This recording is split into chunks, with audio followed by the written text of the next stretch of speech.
What's happening, YouTube? Welcome to the Mr. Winslow channel. I am Mr. Winslow, your host, and today is going to be the second installment, or part 2, of The Church is Dying, Historical Breakdowns. So let's get started, shall we? If we want to look at The Church is Dying and the historical breakdowns from a very basic standpoint, we need to define what religion is. Religion can be broken down into two parts. You have monotheistic and you have polytheistic. A polytheist is one who believes in many gods. A monotheist is one who believes in one God. Now, if we apply these two definitions to man's journey on the planet, we see a very startling dynamic in action. And I'll explain. Early man was marked by knuckle dragging, was marked by grunts and growls, and was even marked by living in caves. Now, this early man did not know much about his environment, and because of his ignorance, he began to fashion gods that were responsible for the particular things in his environment.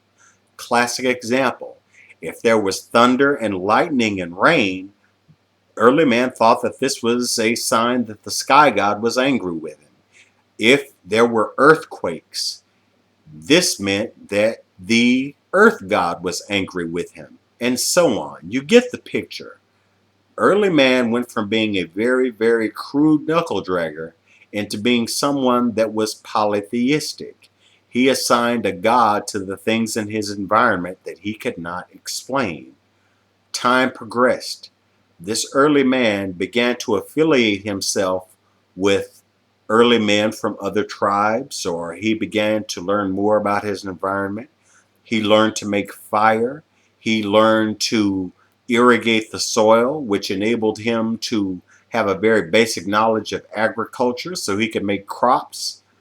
This enabled him to rely more on himself and less on the gods that he created. Quite naturally, by him doing this, the God bubble that he had created began to get smaller and smaller. Instead of him worshiping 50 gods, he soon began to worship 45. He soon began to worship 12. He soon began to worship 4. This is due to him being largely responsible and him understanding the things that were going on in his environment. He learned to make fire, he learned to make food, he learned to irrigate the soil, he learned to make better shelters for himself. So, by him doing these things, quite naturally, his reliance upon those gods that he created would become obsolete. Now, time progressed. That polytheistic man soon evolved into a monotheistic man. The monotheistic man said that instead of having many gods, I'll just have one God.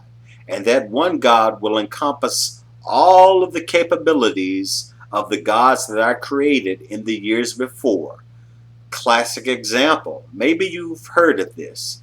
This one God is the one true God. He is omnipotent. He is omnipresent. He is omniscient. Sound familiar? Yep, it should, because that's a classic case of a mind that is consumed with the thought of monotheism.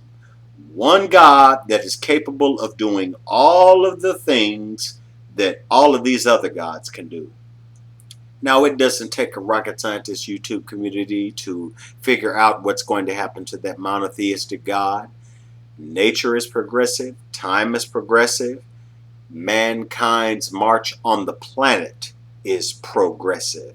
The only thing that is holding man back, the only thing that man needs to outgrow is religion. Religion is divisive. Religion is deadly.